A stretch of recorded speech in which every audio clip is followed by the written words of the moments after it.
be Daddy's girl. I am still his girl. I love you, Daddy.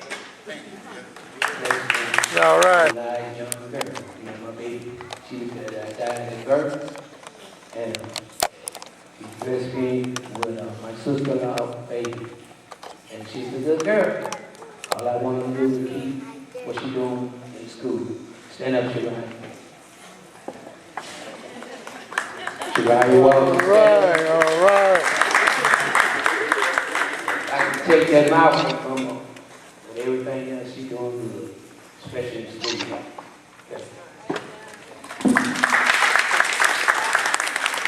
He is a person that really doesn't need an introduction, but you know you have to follow. And in my situation, I have to follow what the wife over there said too. So you follow, you know, I had either the wife or the girlfriend say do something, you have to do it if you want to stay in good.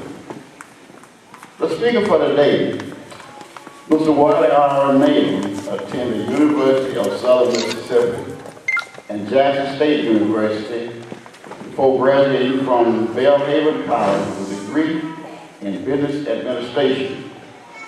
He also has a degree in electronics engineering from Phillips College and a diploma in biblical studies from Grace Bible College in Cary, North Carolina. Currently, Mr. Naylor is Director of Family Foundations and Support for the Mississippi Department of Human Services, where he works to help parents who don't live with their children develop a loving, positive, and supportive relationship with their children. Mr. Naylor also serves as the Director of Child Support Enforcement from February of 2004 until September 2012. As Child Support Director, he was responsible for a budget of $30 million and 550 employees, including 30 contract workers. In 2008, Mr. Naylor received a Commissioner's Award for exemplary leadership from the Office of Administration for Children and Families in 2009. Under Mr. Naylor's leadership, Mississippi received the Most Improvement Program Award. Mr. Naylor founded and for 21 years was pastor of Living Word Christian Center in Jackson, Mississippi. From 1999 to 2004, he owned Eagle Printing Service Incorporated in Richmond, Mississippi. Governor Haley Bowler appointed Mr. Naylor to the Mississippi Ethics Commission in 2006, and he has served as Vice Chair since 2007. Mr. Naylor is also a former Chairman of the Mississippi Parole Board and former Executive Director of the Mississippi Christian Coalition.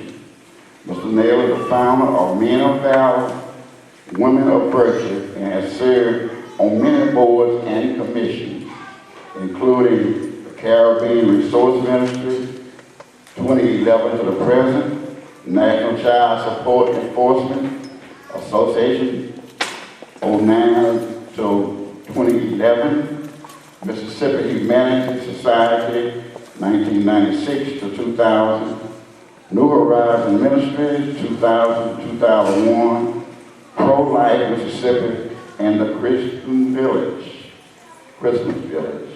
Born in Harrisburg, Mississippi, Wally R. Naylor now lives in Madison, Mississippi with his wife of 33 years.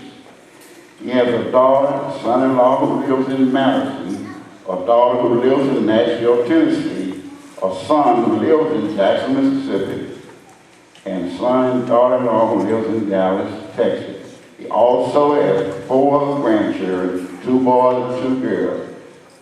Ladies and gentlemen, young people, I present to you Mr. Wally R. Naylor, our Speaker of the House. Especially if you consider the fact that we are in the Mississippi Delta. And I'm not gonna, no word. mince words with you. You know, there are lots of people that think that the Mississippi Delta is a different place, even within Mississippi. And most folks have written it off and don't think that there's much good that has ever come out of the Delta. I just talked to you about this Community Cultural Resource Center and their commitment to make sure that the people in Lexington, Mississippi, and the Delta have a different life.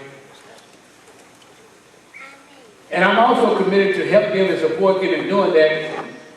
And as we talk about this theme tonight, about this daughter and father relationship, I'm asking that you also make a commitment to make sure that not only you and your situation is different, but the Delta is also different.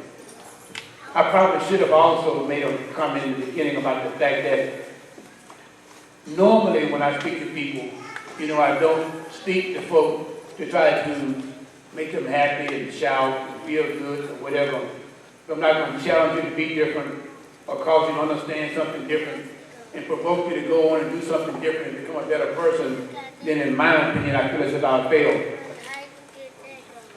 And I was 2 weeks ago in the federal prison over in Yazoo City, speaking to 3 groups of inmates, and the third group was a bunch of guys that look at me than some of you looking right now.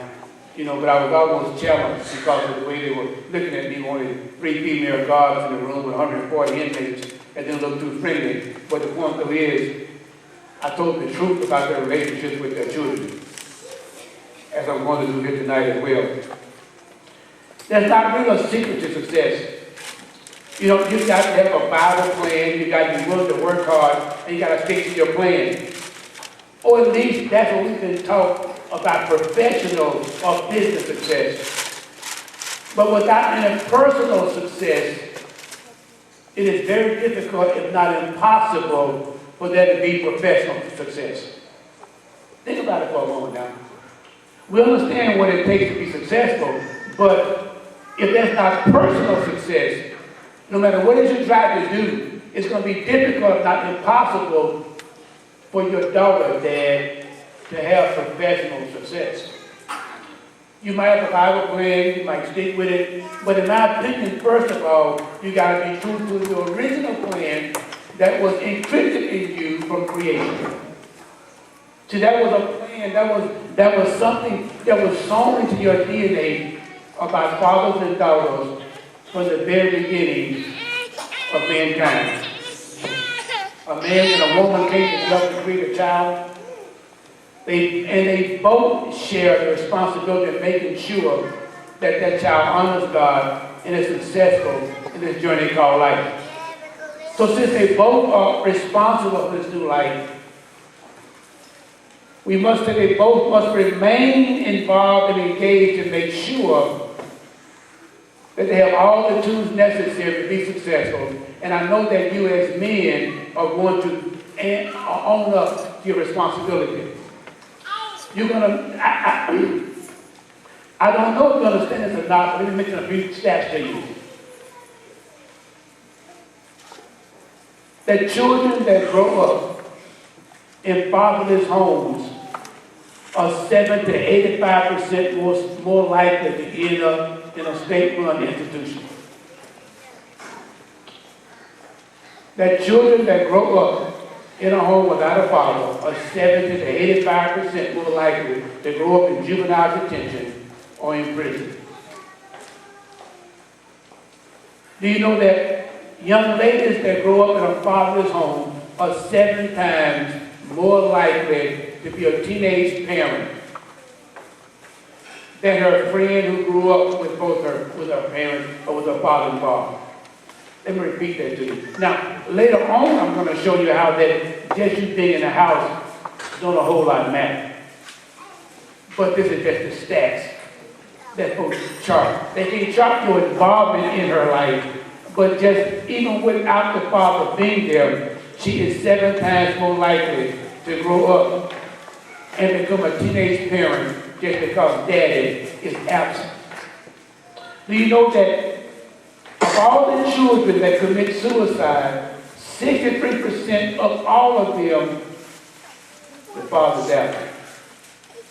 63% of all the children that grow up feeling hopeless, without any ability to make a difference in their lives don't matter. There's no sense of being on earth. They shouldn't even be here. 63% of all of them that come to that place in life and decide to kill themselves, a father is absent.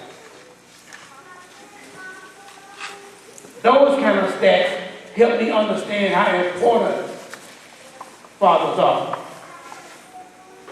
How important dads are. Let me ask you a question. So what are the chances of success for the people who are subjected to the circumstances of fatherlessness?